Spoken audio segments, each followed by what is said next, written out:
Confissões assim, as confissões do ex-órfão. Vocês estão ouvindo, cara? Quantos estiveram aqui domingo passado? Levanta o braço. Então, todos aqui sabem exatamente o que eu estou falando. Veja bem, irmão, eu quero que você entenda, e quem não esteve aqui, eu vou dar um bizuzinho e você não ficar boiando. Primeiro, eu quero que você saiba que eu não quero tentar explicar aquilo que precisa ser revelado a cada um. Vocês estão prestando atenção? Eu não quero tentar convencer você de uma coisa que tem que ser revelada no teu interior. É você e Deus. Não adianta, eu posso ficar aqui a noite toda pregando uma palavra e você achar ir aqui achando o que você quer. Então, eu vou falar um pouco sobre esse assunto hoje, mas como um sincero ex-órfão pela fé, aleluia, eu também sinto resistências para deixar rolar de qualquer jeito. Né? Eu sinto resistências para largar alguma maneira que eu tinha de conduzir a minha própria vida espiritual para entrar num novo tempo de Deus. Né? Como um ex-órfão, né? Pela fé, crendo que as coisas estão acontecendo. Eu aprendi também uma coisa na palavra, Salmo 32, versículo 3 diz: enquanto eu me calei, os meus ossos envelheceram. Eu quero que você entenda isso. Há uma palavra de Deus para aquele que confessa ter a liberdade. Então a liberdade não vem somente em ouvir a palavra, ela vem em ouvir e em praticar. Quando eu pratico uma coisa, pelo fato de ter ouvido a palavra, há uma mudança na minha caminhada. Eu passo a caminhar de um jeito novo. Isso por si só já é como uma confissão. Mas quando eu posso confessar para alguém, quando eu posso abrir a minha boca e dizer, eu também faço isso, eu sinto as mesmas coisas que você. Olha, hoje nós chegamos mais cedo no louvor aqui e nós começamos, eu não tinha ideia que a gente ia caminhar para aquele lado, começamos a conversar e cada um foi contando a sua história. Se eu fizesse uma grande roda e cada um pudesse falar 3 minutos aqui, sabe o que aconteceria? Você ia ficar impressionado como todos nós aqui estamos vivendo problemas e dificuldades, e lutas, e enfrentamentos. A grande estratégia do inimigo é fazer você pensar que você está sozinho nisso. E por muitas vezes você pensar isso, é assim que você vive, é assim que você se sente. Por quê? Porque eu me calei. Enquanto eu me calei, os meus ossos envelheceram. Davi fala que ele sentia dores no seu corpo. Por quê? Porque ele não tinha com que compartilhar, ou não tinha coragem. Eu não sei. Talvez ele não havia confessado o seu pecado ainda. Eu sei que é uma coisa que eu quero te dizer nessa noite, irmão. Confessar pecados ou confessar dificuldades, está me ouvindo? Pastor, eu tenho dificuldade com essa palavra. Pastor, eu preciso aprender o que significa isso. Pastor, honestamente, eu tenho dificuldade. Quem confessa isso está a um passo da liberdade. Para dizer que já está em liberdade. Porque você vai ouvir e vai entender isso. Então, antes de falar sobre as confissões de um ex-órfão, né, talvez você está doido para saber meus podres, né, minhas fraquezas. Antes de eu falar sobre isso, eu quero falar das agonias de se perceber que é órfão. Estou ouvindo? Então, com o Guilherme e a Gabi também aqui, estamos ouvindo lá no Espírito Santo, eu espero, através do Tim Benção. Eu quero ter certeza que se eu me desenvolver no negócio, ninguém mais. Está ouvindo aí, né, querido? Tá bom. Já falou que está. Então, querido, antes de eu entrar nessa questão da minha confissão de ex-órfão, eu quero que a gente perceba algumas questões, tratar algumas agonias. E dentre elas, né, eu peguei uma história que eu achei muito importante dentro de uma visão. Tem muita gente órfã na vida, muito. Olha, Gideão era órfão, Isaías era órfão, Abraão era órfão, né? Tem muitos deles. Elias da caverna foi órfão naquele momento. Tinha muita gente na Bíblia que, embora caminhasse com Deus, eles tinham os seus calcanhares de Aquiles. E Deus ele não quer que a gente não tenha fraqueza. O Paulo mesmo tinha espinho na carne. A questão é, eu preciso encarar isso. Nós estamos ouvindo. Eu preciso saber o que é que me prende, eu preciso saber o que é que me acorrenta, o que é que me faz andar para trás, quando eu deveria corrigir, eu me justifico. Queridos, a pior coisa para a correção é a autojustificação, ou a justificação. É você começar a confessar, ao invés de você confessar a sua fraqueza, você justificar a sua fraqueza. Eu sou assim porque o mundo é assado, ou a minha família fez isso comigo, o meu marido, a minha esposa, os meus pais. Queridos, isso não resolve. Isso aí protela, vai procrastinando a sua decisão de transformação, e Deus não está preocupado com a sua dor. Calma, Deus está preocupado se você quer ser transformado logo, porque doer vai doer mesmo, amigão. Por isso que eu quero começar aqui falando sobre as agonias de quando a gente percebe que nós temos coisas de órfão. A primeira coisa que eu quero falar, a revelação da liberdade faz um órfão se debater. Abra sua Bíblia lá em Lucas 15. Então vamos ver. Todo mundo conhece a história do filho pródigo. Amém? Deixa eu ver se a bateria está funcionando bem mesmo. Tá. Eu senti abaixar o som. Então, veja bem. A revelação da liberdade faz um órfão se debater. Por que eu estou falando isso? Bom, eu não preciso ler a história toda, todo mundo conhece a história do filho pródigo. O menino estava em casa, vou dar só um risozinho para quem não conhece, o menino está em casa. Um dia ele pode falar, pai, não quero mais ir na igreja não, estou cansadão, quero ir para o mundo, me enjoei de ir na igreja.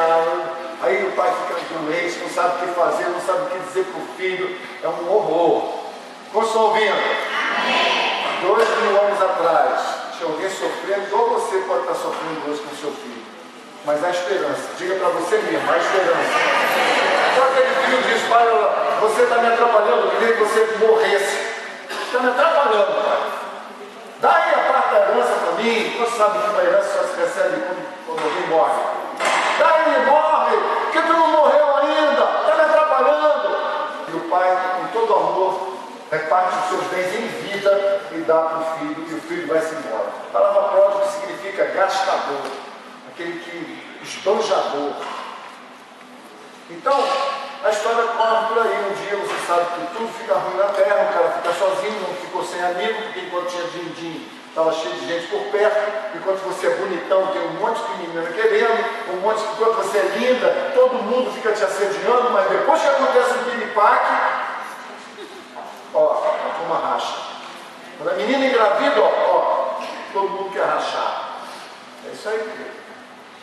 Quando o garotão quebra uma perna, ou fica manheta, ou fica cego o olho, ou fica careca, ou tem um problema qualquer, aí ó, toda beleza foi embora, os amigos desaparecem. A história do filho pródigo é mais ou menos isso. Quando ele perdeu aquilo que era motivo das pessoas se aproximarem dele, ele ficou sozinho. A Bíblia diz que um dia ele lembrou, pô, pai, na casa do meu pai, até o cara mais pobre come bem, eu estou aqui querendo comer ração de porco, vou voltar para a casa do meu pai. Ele volta, o pai recebe de braços abertos. Posso estar ouvindo isso? Amém. E aí é que começa a história que eu quero falar hoje, sobre um grande órfão bíblico. De repente, o pai chega, encontra, ele dá um abraço, põe as sandálias nos pés, troca as vestes, bota anel no dedo, traz festa, manda matar o seu melhor gado, diz, hoje é dia de festa, esse meu filho estava morto, tá, foi achado. Faz festa aí, faz, sanfoneiro, e sofá, a coisa estava bonita.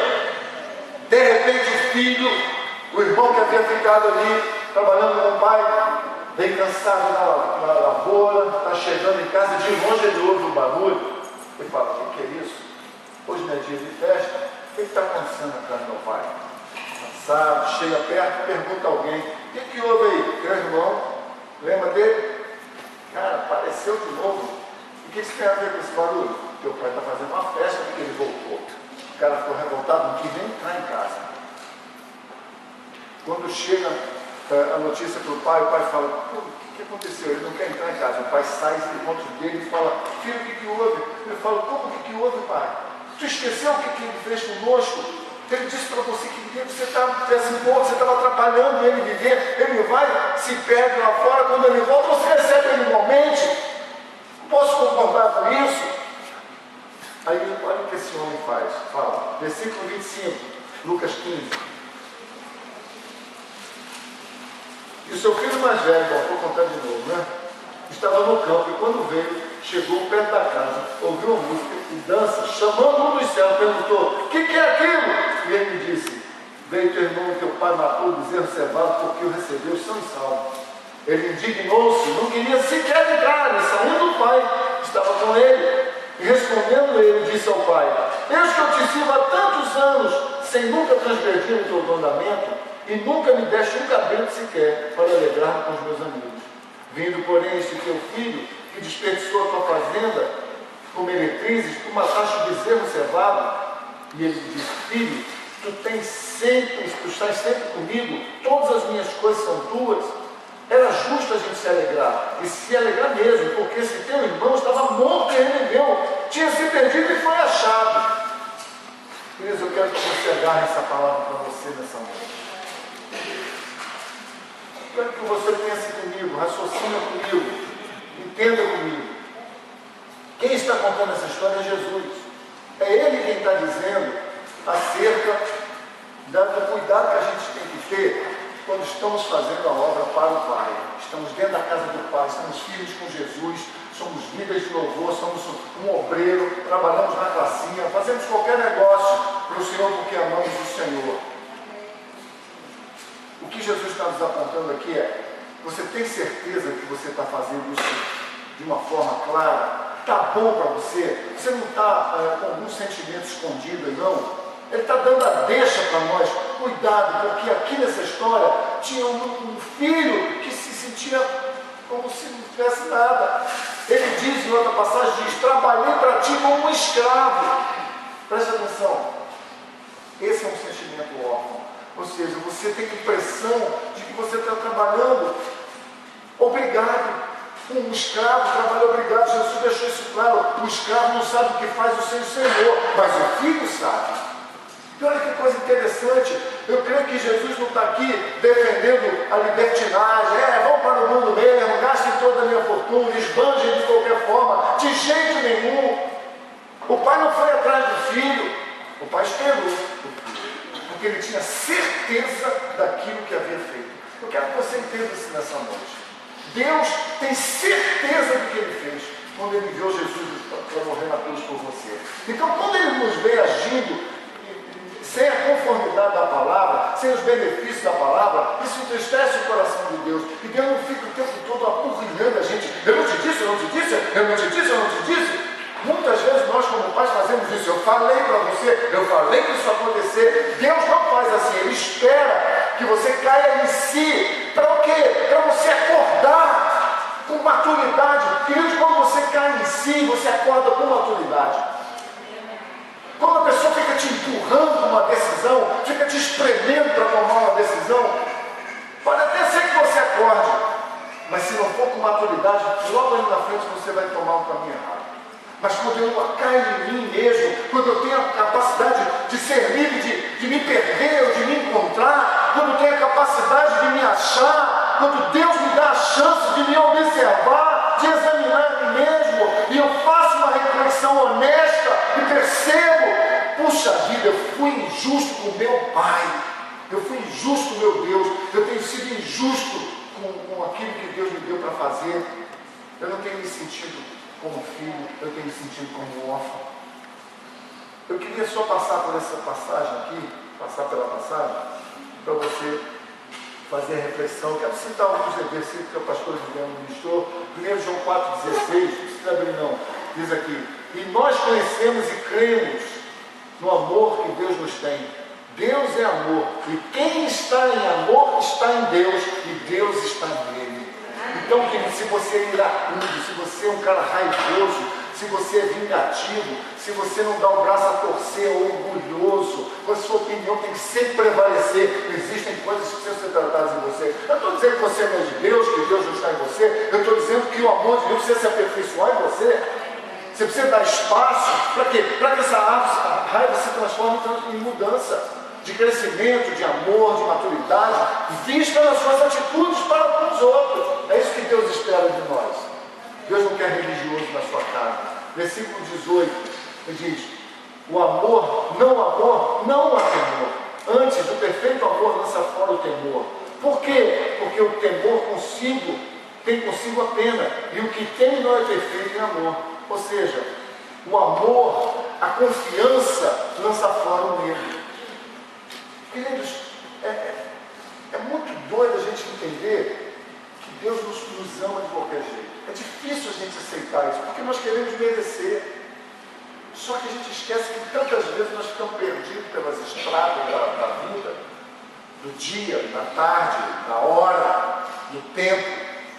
É difícil a gente entender isso. O amor de Deus incondicional. Outro dia eu estava vendo uma reportagem sobre sequestro e apareceu um cara que sequestrou uma pessoa por 100 e tantos dias.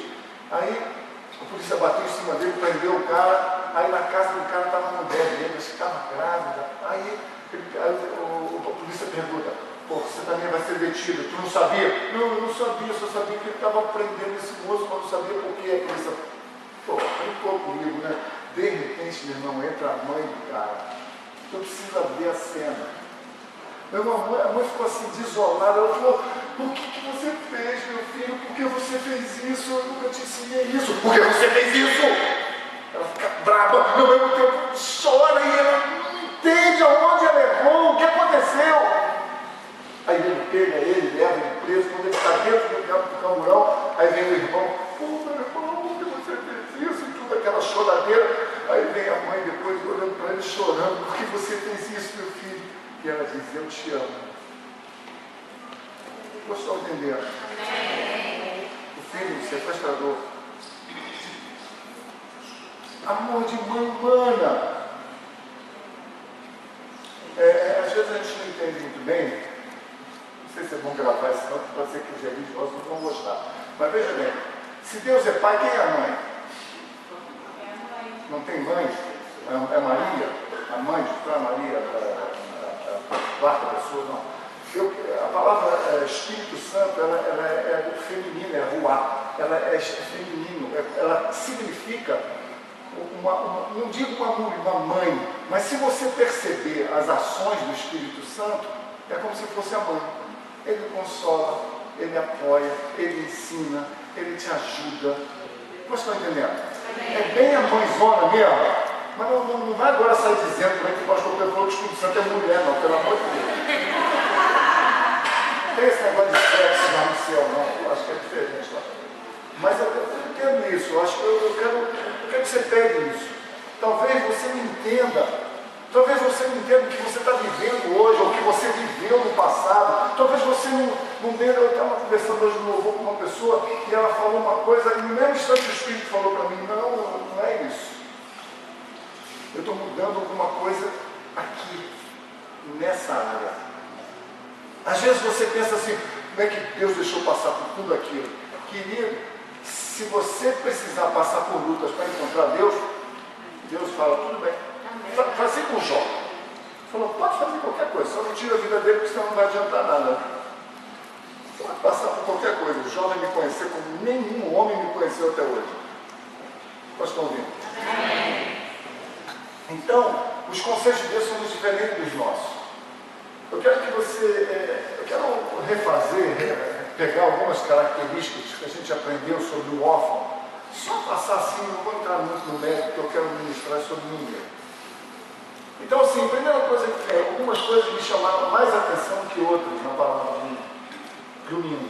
Primeiro, Mateus 25, 24, eu fui nessa palavra, e eu acho que vocês abriram, porque todos nós conhecemos. Mateus 25, 24, ela fala dos talentos, né, que um Senhor deu um para um 10, para um 5, para um 3, para um, deu um talento. Fala: vocês agora administram esse dinheiro, né?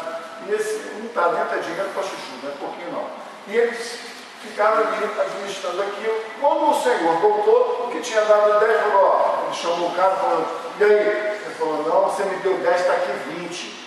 Com teus 10 eu ganhei 10. Ele falou: muito bom, servo valoroso, valeu mesmo. Chamou outro 5, falou: está aqui, olha, tem 5, está aqui 10, olha, bacana demais, o cara é bom. Chamou outro, não sei se é exatamente isso, não é Bíblia viva. Tinha 3, mostrou 6, e está aí, olha, bacana. Aí chamou um outro que tinha 1. E o cara falou assim: pô, eu me desculpo, mas eu sei, eu ouvi falar na tua fama que tu és o Senhor que colhe onde nunca semeou. Então eu fiquei com medo, eu enterrei o teu talento.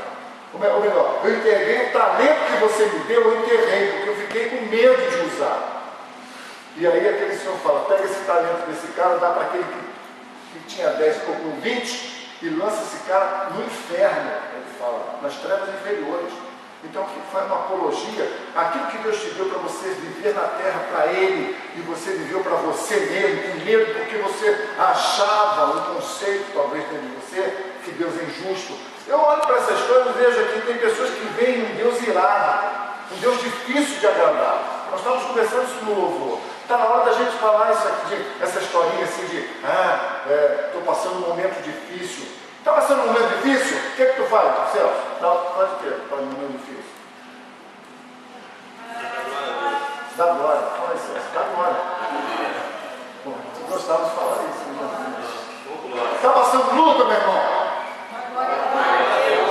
Está passando luta, hein, meu irmão? Estou passando terreno. Estou com uma dor nas costas. Aleluia. Obrigado, Senhor. É lógico que não é assim, mas o que a gente está aprendendo aqui, nessa passagem, é muito simples. Tem pessoas que fazem o evangelho da dificuldade. Está difícil. E aí, irmão, dá um testemunho. Olha, eu estou passando uma luta. Eu nunca vivi assim. Aí parece, sabe o quê, querido? Que isso não está escrito. A Bíblia diz, olha, se você perseverar até o fim, receberá a coroa da glória. Ele não está falando de moleza. Eu estou falando de moleza, falando que no final dos tempos haverá uma grande apostasia, mas ao que vencer. Então, existe uma apostasia, existe uma dificuldade, existe uma luta contrária, mas existe também uma capacitação do céu para quem quiser vencer. Quantos querem vencer isso? Agora então, meu irmão. Esse melhorzinho, né? Não é pentecostal, não? Veja bem, deixa eu te mostrar isso aqui. A ira de Deus continua sobre aqueles que estão em Cristo Jesus, não estão em Cristo Jesus. A ira de Deus não são as dificuldades da vida. As dificuldades da vida vêm sobre todos, sobre o sol nasce para todos, as lutas são para todos, está inerente a viver no planeta Terra. Mas a ira do Senhor estão sobre aqueles que não estão em Cristo Jesus. E o oposto também, olha. Ela foi esgotada, a ira de Deus em Cristo Jesus, para aqueles que permanecem nele. O pastor Adriano falou isso, foi muito jóia. Jesus toma sobre si. Então, o que acontece se a gente esquece que isso está escrito e vive como se fosse assim, uma posição madura? Eu estou perseverando, está tão difícil, pastor. Eu não consigo ver as pessoas dizendo assim, é isso aí, pastor, estou passando luta, mas vamos lá, firme na rocha, firme nas promessas. Não é fingir que não está dando certo, só vitória. Não é isso que eu estou falando para você. Mas sabe, falar do problema, mas falar da solução. Na verdade, é uma coisa que eu já até ministrei aqui na igreja um tempo atrás. A oração, ela deve ser, para diante do Senhor, como um advogado leva a sua causa diante do juiz. Ele não leva os problemas, as minúcias do problema. Ele leva já a solução. Ele apresenta o caso e apresenta a jurisprudência, que a gente chama a forma de lei, onde ele se baseia para inocentar o caso dele. Então, com Deus é a mesma coisa. Quando tu for orar para Deus, não vai tudo bem, se tu não está podendo nesse dia, vai mesmo. Agora, amadurece, meu irmão. Quando você chegar diante do Senhor, apresenta para Ele a palavra dele, que diz que você vai ter vitória. Aí sim, e não é só vitória, assim, incondicionalmente, independente de eu crer ou não. A tua palavra diz isso, Pai. Olha, Pai, eu estou passando esse sufoco, eu não sei como vou fazer amanhã, mas a tua palavra diz isso aqui. Apresenta diante do Senhor e confia que Deus vai fazer. Isso é uma atitude de quem é filho. Jesus estava no Getsemane e diz, afasta de mim esse cálice. Também nós vimos isso no último domingo. E eu gostei demais disso. É como se ele estivesse falando assim, Jesus falando para o Pai, Pai, afasta a tua ira de sobre mim. Tem um jeito de eu não passar, não sentir, não pegar. Se não tiver jeito, então seja feita a tua e não a minha vontade. Então Jesus jamais havia experimentado isso. Não foi uma coisa simples. Para você é graça, para ele foi um altíssimo preço que ele pagou. Não foi uma coisa simples. Romanos 3:23 diz, todos os pecados estão... Então o quê? Mas tem uma tradução que diz assim, todos os pecados estão privados da glória de Deus. Gostei disso. Todos nós pecamos, estamos privados da glória de Deus. A glória é a presença. Então, Jesus vem e toma isso sobre si.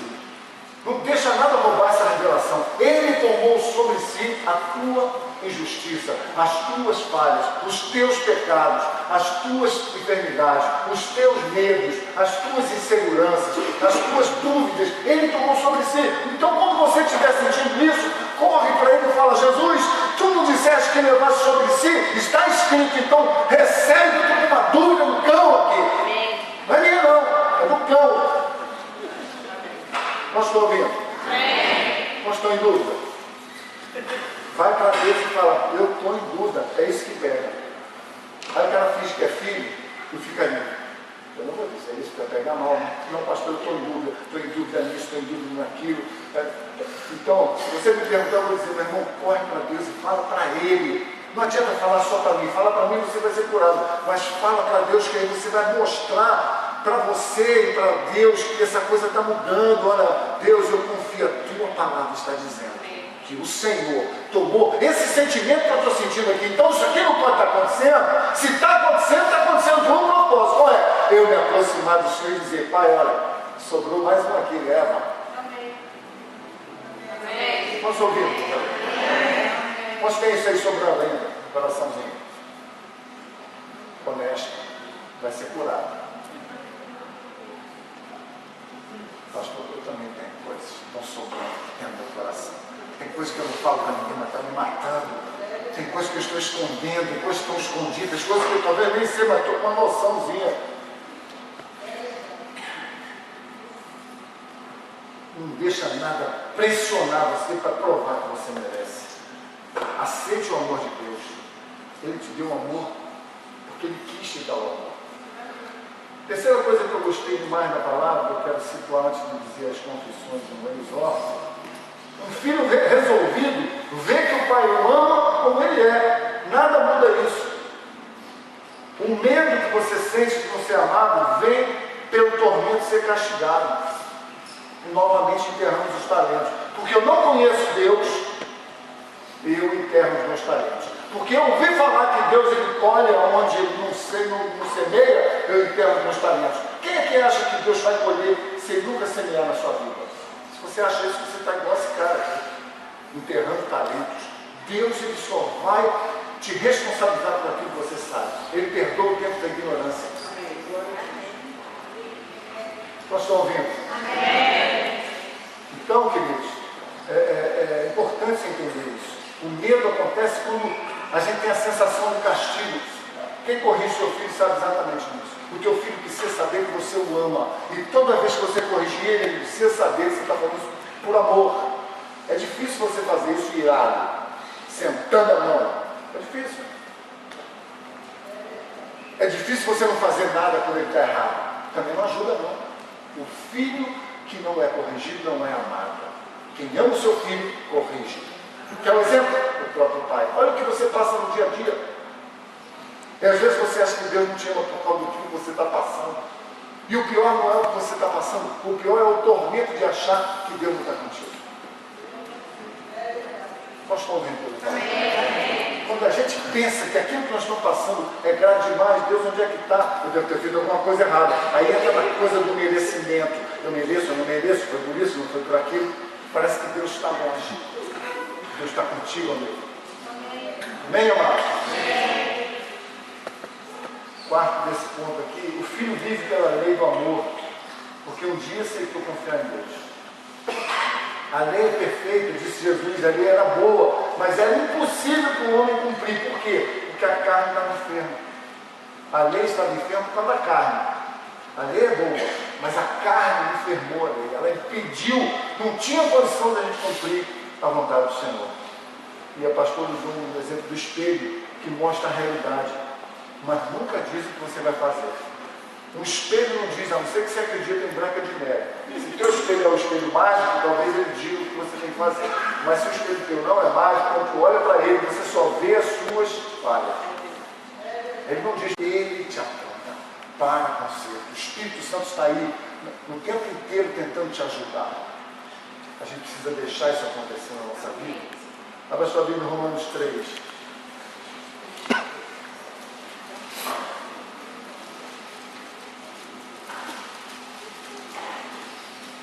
versículo 19.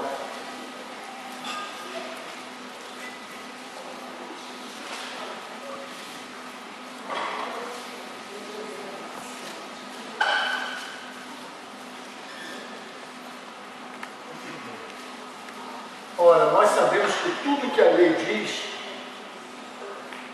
aos que estão debaixo da lei, o diz, para que toda a boca esteja fechada e todo mundo seja condenado diante de Deus. Por isso, nenhuma carne será justificada diante deles pelas obras da lei, porque pela lei vem o conhecimento do pecado. Ou seja, ninguém vai ser declarado justo diante de Deus, baseado na obediência da lei. Por quê? Porque ninguém consegue cumprir totalmente a lei. Porque ela é que mostra que eu sou um pecador, eu sou incapaz de obedecer. Então, como é que nós nos apresentamos diante de Deus? É através de Cristo Jesus. É Ele quem vai na minha frente, é Ele que cumpriu a lei, e é por causa dele ter cumprido a lei que eu sou aceito diante do Senhor. Estou fechando aqui algumas coisas que a gente viu sobre o órfão. Então, eu queria falar sobre os últimos suspiros de um órfão. Agora eu vou falar então sobre as confissões de um ex-órfão. Primeira coisa que me bate, sempre me bateu, eu já dei esse estudo na igreja, e quando eu ensinei sobre isso, aquilo não estava claro para mim. E eu vou falar ela, e no momento que eu falar, eu aplico a própria lei sobre mim, porque eu confessei que eu vou ser curado. Enquanto eu me calei, isso fermenta dentro de mim. E sirva para você por qualquer coisa que você esteja vivendo. Então, veja bem, não foi muito fácil ouvir isso de novo.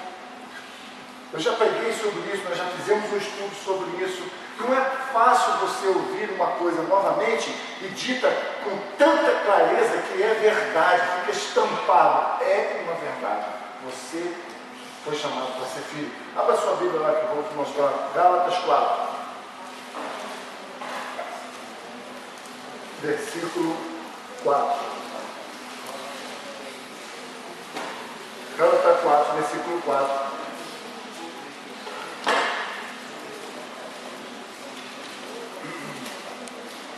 Você achar, pode dizer, seu filho.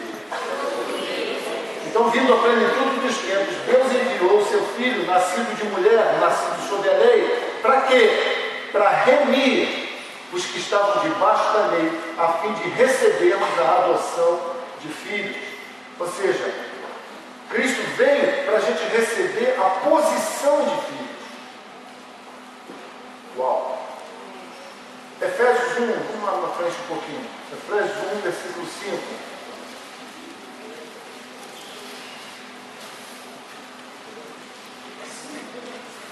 Efésios 1, versículo 5, diz aqui: então somos predestinados para filhos de adoção por Jesus Cristo, para si mesmo, segundo o beneplácito de sua vontade, para o louvor da sua glória e da sua graça, pela qual nos fez agradáveis a si no amado. Deus nos fez agradável a si mesmo em Cristo Jesus. Então observa isso. O que Cristo veio fazer na terra? Ele veio me reposicionar como filho. Não mais como criatura. Posso estar ouvindo? Ele me reposiciona. Cristo diz, é possível agora você ser filho. Então obrigado, eu já fui. Não, vem atrás de mim. Me segue, anda na minha cobertura, anda debaixo do meu sangue, anda debaixo da minha direção. Eu te chamei para ser filho, e ninguém pode ser filho do Pai se não for através de mim. Está entendendo, irmão? Então, veja bem, para mim era muito difícil ver que eu podia gastar toda a vida me esforçando para ser aceito. Você pode gastar sua vida inteira na igreja, fazendo coisas para se sentir aceito, vivendo um evangelho legalista, uma religião de obrigações, de controle humano, para provar que você é crente. Ao invés da justificação em Cristo, que é exatamente o que Cristo fez, Ele nos justificou e nos predestinou, ou seja, Ele nos deu tudo o que precisamos. Agora eu preciso pegar a minha vida e destinar ela como filho, agir como um filho. O que é que teu filho tem de ser na tua vida, na tua família? Pastor, nem me fala, está uma confusão lá em casa. Por que está uma confusão? Ele não arruma a cama, ele não diz onde vai, ele não tem hora para chegar, ele não lava um prato, ele não age como filho, ele age como hóspede.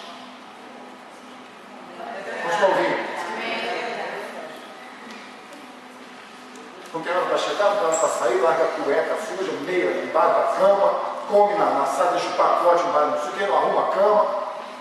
Ele acha como o quê? Gosta. Não tem nenhum compromisso disso. Eu entro e saio, é um hotel isso aqui. Aqui não, meu filho. Se você quer ficar debaixo desse negócio aqui, nem paga. Às vezes dá prejuízo, né? Tem um dinheirinho aí, mamãe? Mas quem está fazendo isso errado? O filho? Não, o pai e a mãe. Ensina o teu filho, os pais e o pai e mãe. Ensina o teu filho também tem que andar. Como? Anda dele com Deus.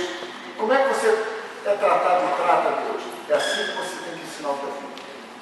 Então nós precisamos urgentemente nos sentir filhos de Deus e não criaturas. Eu não sei o que Deus quer. Então descobre, vai na Bíblia, descobre qual é a promessa de Deus para você, que tem que ficar aí mendigando. Não tem que mendigar não, querido. O tempo de mendigação com Cristo foi antes dele ter morrido e ressuscitado, quando aquela mulher correu atrás dele e falou, até os cachorros comem embaixo das mesas. Ele falou, esse tempo acaba aqui agora, mulher, para receber a tua bênção. Acabou. Você não tem que mendigar nada. Jesus conquistou isso para você, ele não conquistou isso para ninguém pegar. Imagina, tu faz toda uma reforma numa casa, linda, fica tudo lindo, roupa de cama nova, tudo arrumadinho, e aí entra o teu filho, quebra tudo, suja, não toma banho, não troca roupa, deixa a porta aberta, o ladrão entra, rouba tudo, tu vai ficar feliz? Jesus não fez isso por nós, para que a gente viva assim. Ele fez, ele nos deu um acesso direto ao Pai. Para quê? Para a gente viver como filho. O filho sabe o que passa no coração do Pai. Se tu não está sabendo, em vez de ficar, pastor, eu não estou sabendo, então vai buscar o que é. Primeiro, aceite, Deus é o meu Pai. Ele não é o meu Deus lá no céu, ele é o meu Deus Pai. Meu amigo, meu conselheiro, meu ajudador, aquele que abre as portas que ninguém pode fechar, olha só. Aquele que fecha a porta e que ninguém pode abrir, nem eu, com a minha teimosia, vou abrir. Às vezes a gente fica batendo na porta que Deus fechou. Às vezes Deus deixa abrir para você aprender. Daí Jesus veio revelar essa fundação. O meu amor é assim, é incondicional. Não é o que você fez para eu fazer, é o que eu fiz.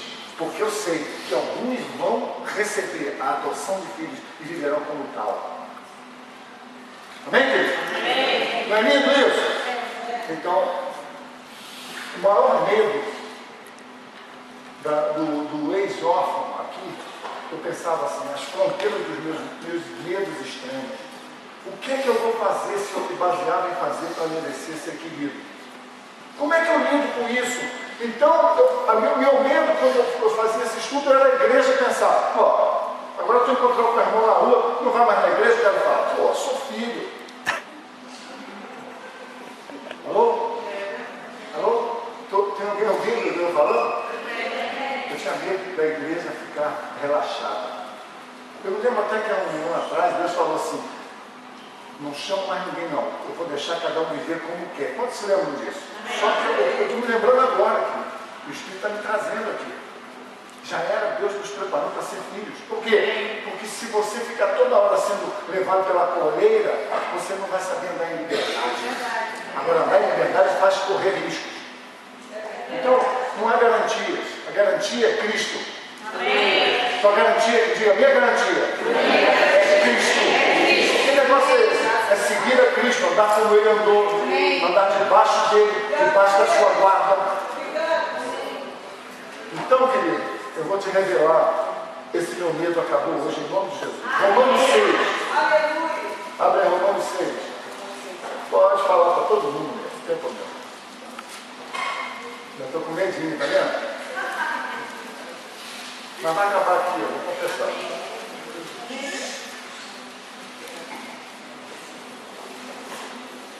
Não sou só eu que estava assim, não. Paulo também passou por isso, olha só.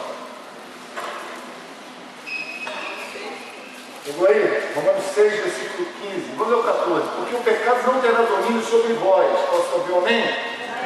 Pois não estás debaixo da lei, mas estás debaixo da graça. Aí ele faz a pergunta para ele mesmo. Então o que vai acontecer? Pecaremos mais ainda porque estamos debaixo da lei?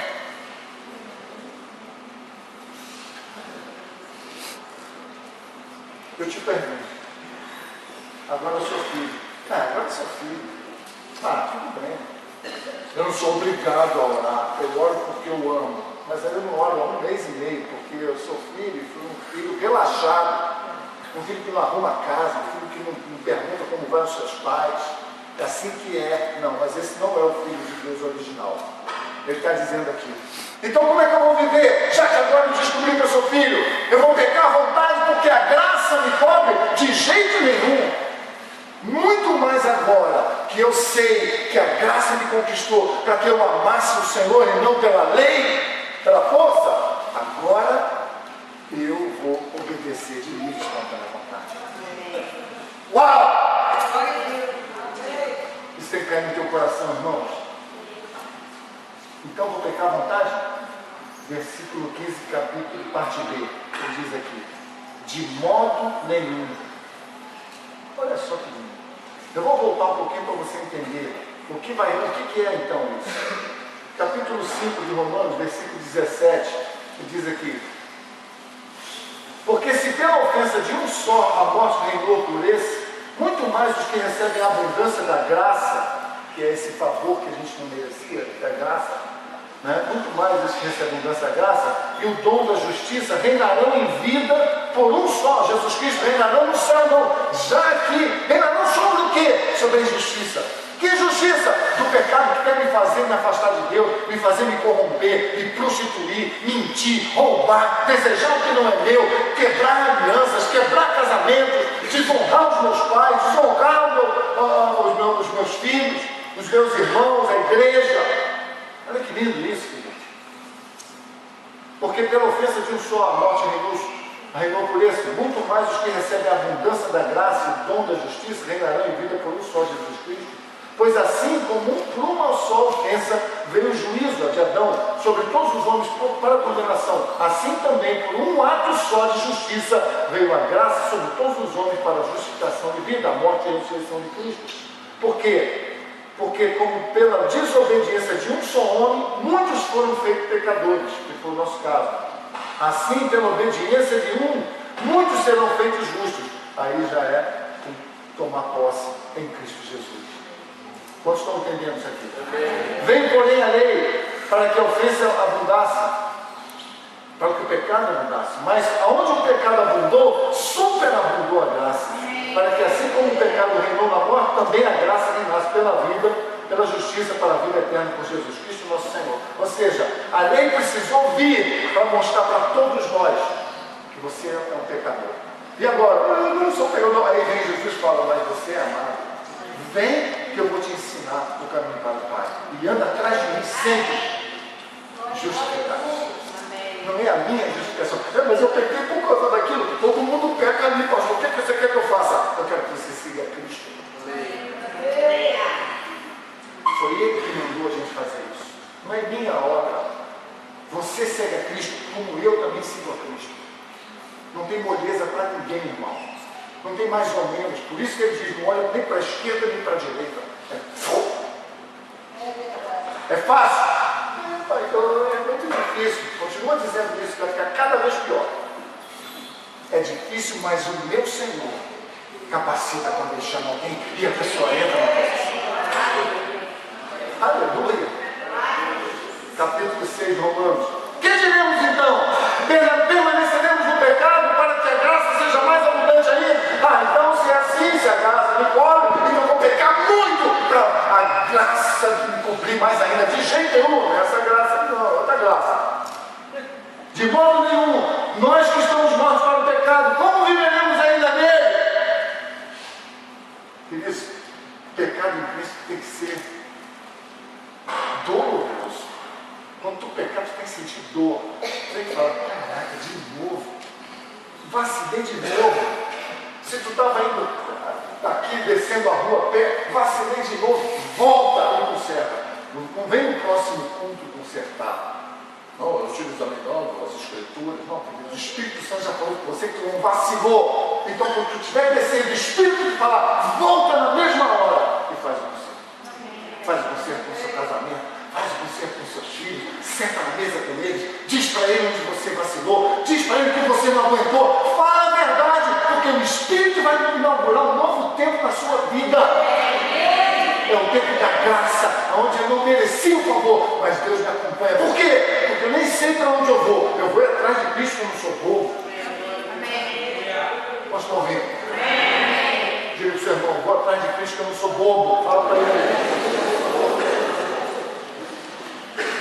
Ou vocês não sabem que todos quantos foram batizados em Jesus Cristo foram batizados na sua morte, de sorte que fomos sepultados com ele pelo batismo na morte, para que como Cristo ressuscitou dos mortos pela glória do Pai, assim andemos nós também em novidade de vida, porque se fomos plantados juntamente com Cristo na semelhança da sua morte, e triste, hein? Também seremos na semelhança da sua ressurreição, sabendo isso, que o nosso velho homem foi com ele crucificado, para que o corpo do pecado seja desfeito, a fim de que não sirvamos mais ao pecado. Porque aquele que está morto está justificado do pecado. Ora, se já morremos com Cristo, cremos que também com ele viveremos. Sabemos que, havendo Cristo ressuscitado dos mortos, já não morre, a morte não mais terá domínio sobre ele, pois, quanto já tem morrido, de uma vez morreu para o pecado, mas quanto ao viver, vive Cristo para Deus. Assim também vós, Pedro, você, considerados como mortos para o pecado, mas vivos para Deus em Cristo Jesus, nosso Senhor. Não reine, portanto, o pecado na sua vida. Essa palavra reine é fazer você escravo. Não reine, não deixa o pecado fazer você escravo para lhe obedecer em seus desejos da carne. Versículo 13, nem tão pouco apresentei os vossos membros ao pecado como instrumentos de iniquidade, mas apresentá-los diante de Deus como vivos dentre mortos, e os vossos membros a Deus como instrumentos de justiça, porque o pecado não terá domínio sobre vós, pois você não está mais debaixo da lei, mas debaixo da graça. Os que pecaremos, porque não estamos debaixo da lei, mas debaixo da graça, de modo nenhum. Não sabeis vós que a quem vos apresentaram os servos para lhe obedecer, sois servos daquele a quem obedeceis, ou do pecado para a morte, ou da obediência para a justiça?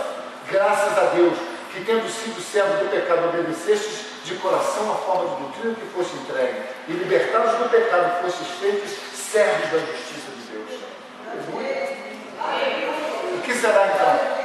Vão pecar então, já que estou debaixo da glória, já que eu sou filho, o meu pai perdoa, é verdade, perdoa.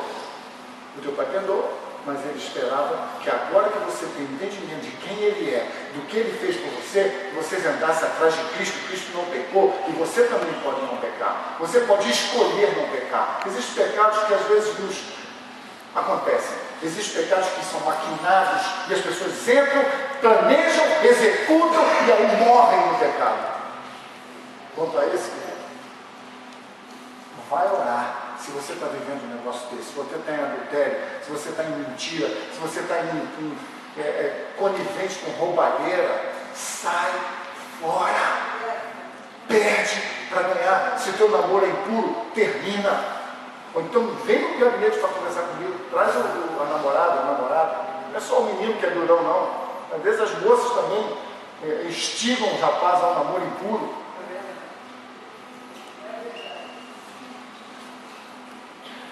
Queridos, existem medos extremos. O meu medo era esse. Será que nós vamos saber andar em liberdade em Cristo Jesus? Será que nós vamos saber andar como filhos na presença de Deus? Eu vou terminar aqui. E quando a inconstância vier? E quando a inconstância insistir em voltar? Nós estamos ouvindo? Eu tenho medo disso. Eu sofro isso.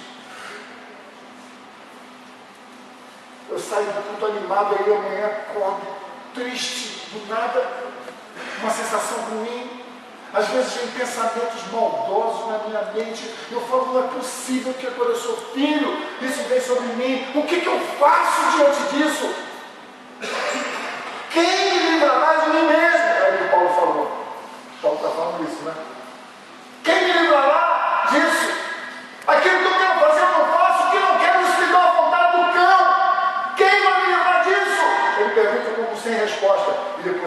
vive em paz.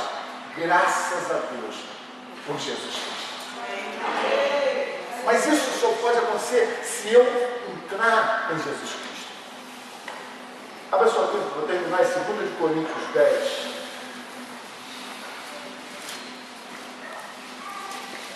Aleluia. Eu queria que você ficasse em pé um pouquinho, para a gente terminar em pé.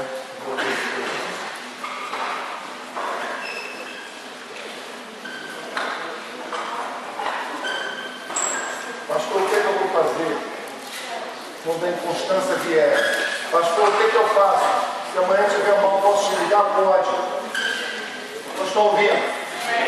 Se amanhã eu vou estar deprimido e não souber o que fazer, posso te ligar? Pode. Mas o caminho não é esse. O caminho que Deus quer te levar. Corra para Ele. Amadureça. Cresça. Aprenda a confiar no Senhor.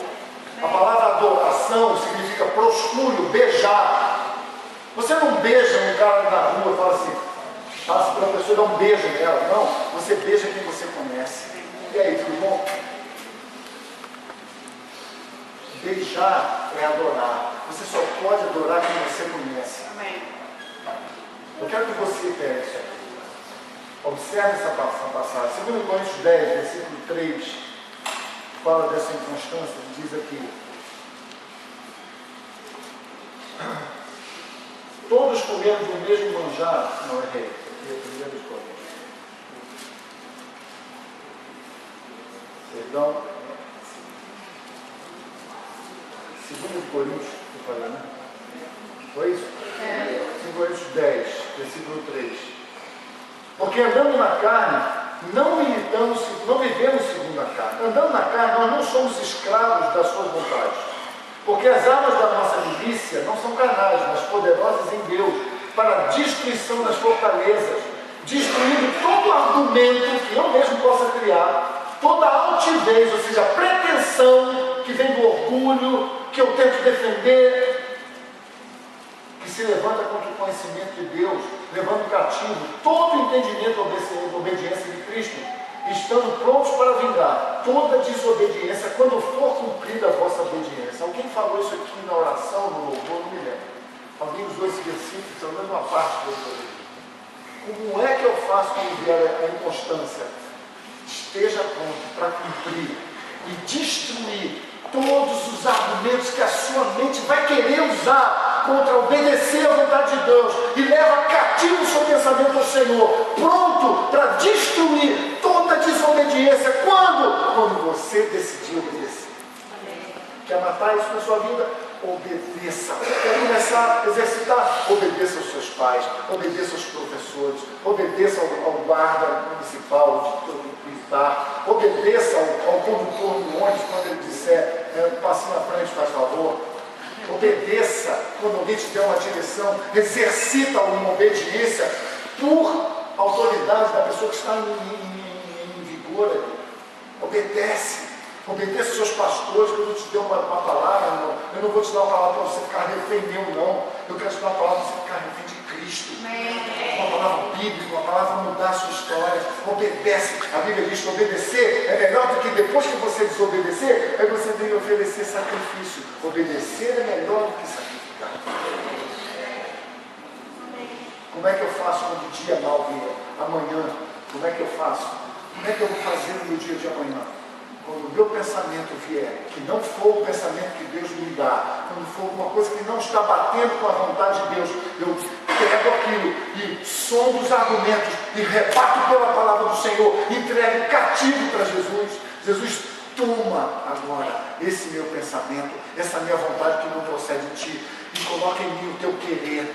Jesus, muda a minha história. E Ele vai dizendo para você, está falando, agora para destruir essa força, essa potestade, esse poder que está tentando te matar, você mata ele. A desobediência obedecendo. Amém. O descumprimento da palavra de Deus, cumprindo a vontade de Deus. Como que eu faço isso? Eu faço porque eu sei que é o melhor caminho. Eu sei que meu Deus merece a confiança dele. É isso. Então, queridos, eu quero que você feche seus olhos, eu quero orar com você. Não sai correndo, fica aí. Eu quero orar por uma coisa muito simples. Eu vou entregar você diante dessa palavra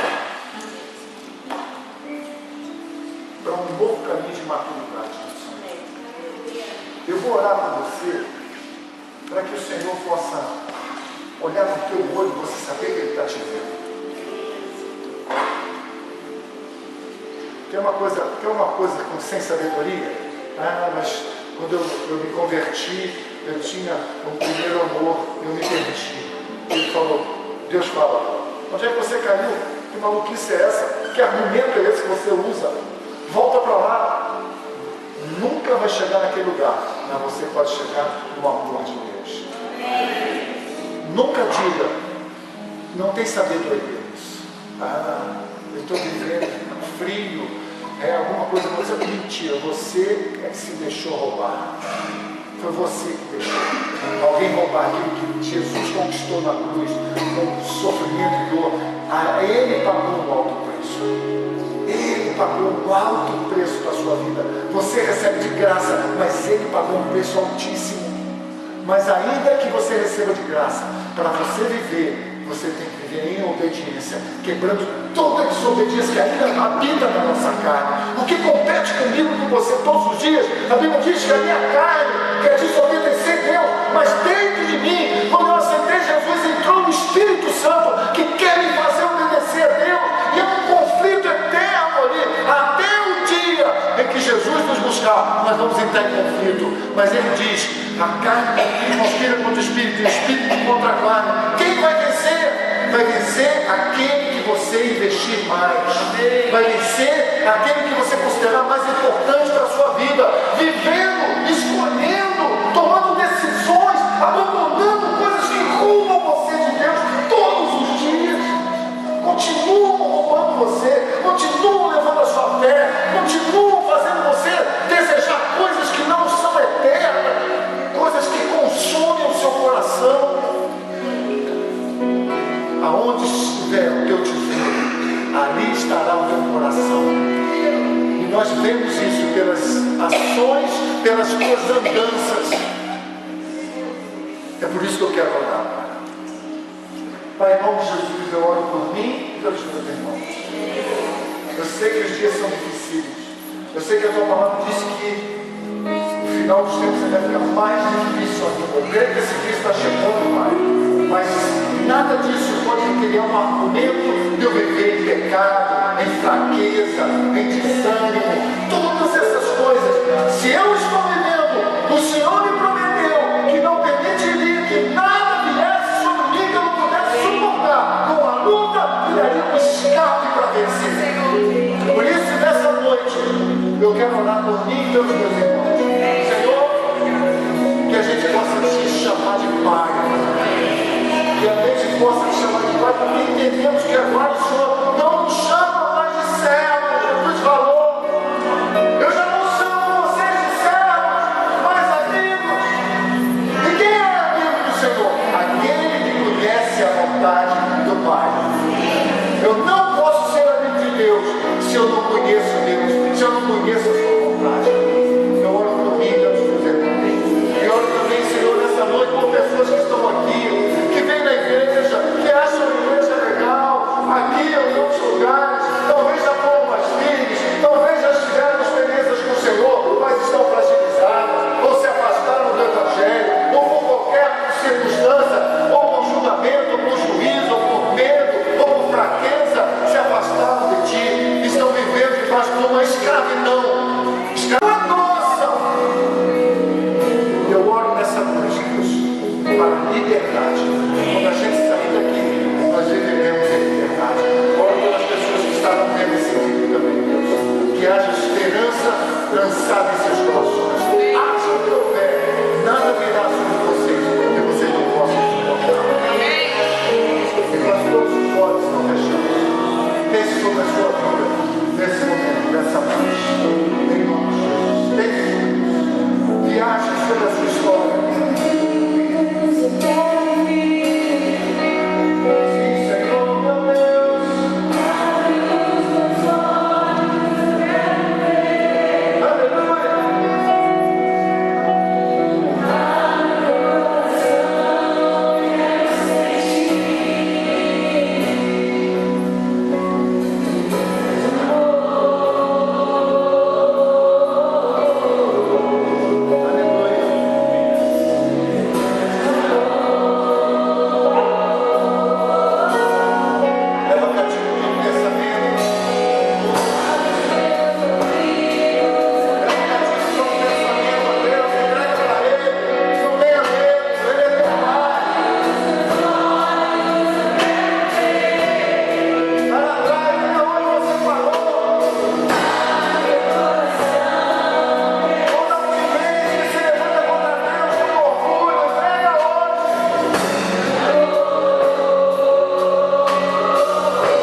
pode ir a 100 mil igrejas, frequentar a igreja desde criança e nunca ter aceitado Jesus como Senhor da sua vida.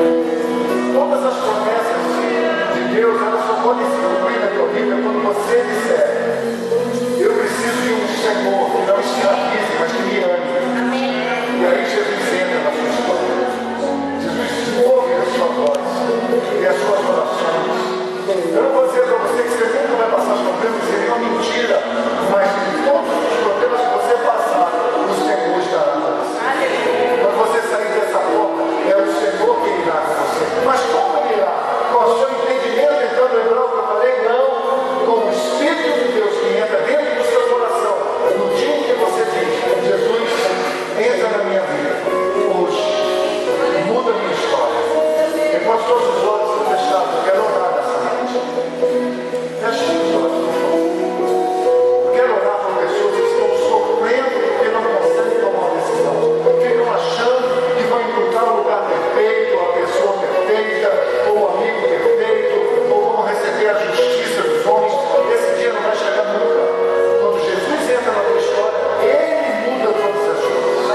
Para começar, Ele começa com você. Ele não pode mudar o teu senhorio, Ele não pode mudar o teu marido, Ele não pode mudar o teu patrão, Ele não pode mudar o teu passado, mas Ele pode mudar a sua vida. Como? Quando você diz: Jesus, vem, entra na minha história. Tem pessoas que já fizeram isso, mas nunca entregaram a sua vida para Deus. Você é Senhor de si mesmo. Eu quero te dar uma chance. Se alguém quer entregar de verdade o seu coração, não quer o coração, pastor, porque aonde está o teu tesouro, aí está o teu coração. Eu quero que você entregue o teu coração para Jesus hoje. Que você diga: Jesus, entra na minha vida definitivamente. Eu não estou me falando de pessoas que já fizeram isso e estão fracas. Isso é outra história. Isso é a apropriação de filho. Você já ouviu falar? Você pode fazer a igreja. Eu estou falando para pessoas que estão desviando, pessoas que estão voltando à igreja, pessoas que ainda não tomaram a sua decisão e estão sozinhas. Por quê?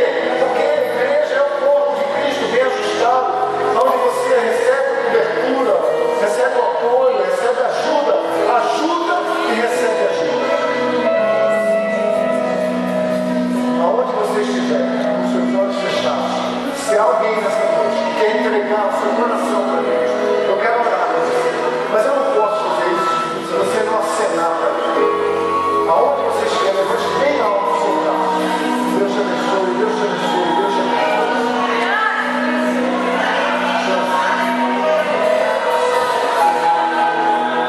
Há mais alguém que queira levantar o seu braço no meu bem? Eu vi 3 pessoas aqui. Sim.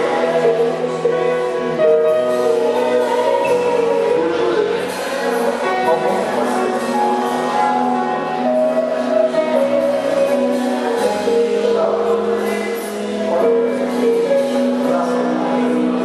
Tem mais alguém que quer fazer isso comigo? Não tenha vergonha, não. Vir na igreja pode parecer um grande valor para Deus, mas não é nada se você não sair daqui com o Espírito Santo em você. Me parece fácil, né? É fácil que Jesus pagou o preço. Hoje é graça, você recebe sem merecer. Quando você diz: eu quero, Ele entra e muda a sua vida. Você fica tentando entender, nunca você vai entender. Só quem recebe o Espírito Santo tem os seus olhos abertos, e a partir de hoje a sua vida vai mudar, como você tem visto mudar de muitas pessoas. Tem crente ruim, tem crente ruim, médico ruim, engenheiro ruim, político ruim, mas tem gente boa também. Não olhe para os outros, olhe para Deus. Você quer mudança? Entregue a sua vida para Deus. Você quer mudar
religiosos. Eu oro por mim, como filho, amigos. Pai, perdoa os meus pecados. Eles são muitos. Perdoa os meus erros. Esquece. Joga no mar do esquecimento. Me dá uma nova chance. Espírito Santo, entra na minha vida. Faz morada na minha vida. Que o meu nome seja escrito sobre o meu coração. Porque a partir de hoje, eu sou teu. Tu és meu. Pai, trata-me como filho. Eu saí por essas portas. Sairei com o meu coração cheio de alegria. Mas não ingênuo. Sabendo que eu vou enfrentar uma luta contra principados e potestades. E como na parábola da semeadura, os animais, os corpos,